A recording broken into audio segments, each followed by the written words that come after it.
ಜೀವನ ಮಾಡ್ತಾರೆ, ತಾರು ಮಕ್ಕಳು ಮರಿಗೆ ಮುಂದಿನ ಪೀಳಿಗೆಗೆ ಏನು ಸಂದೇಶ ಕಳ್ಸಕ್ಕಾಯ್ತದೆ?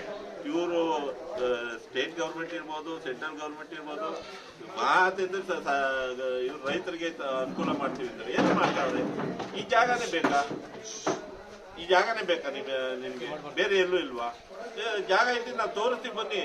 ನಿಮ್ಗೆ ವಿಮಾನ ನಿಲ್ದಾಣಕ್ಕೆ ಆಗುವಂತ ಜಾಗನೇ ತೋರಿಸ್ತೀವಿ, ಬೇರೆ ಆಗದಲ್ಲೇ ಇರೋಂಥ ಜಾಗ ತೋರಿಸಲ್ಲ. ಒಳ್ಳೆ ಜಾಗ ತೋರಿಸ್ತೀವಿ.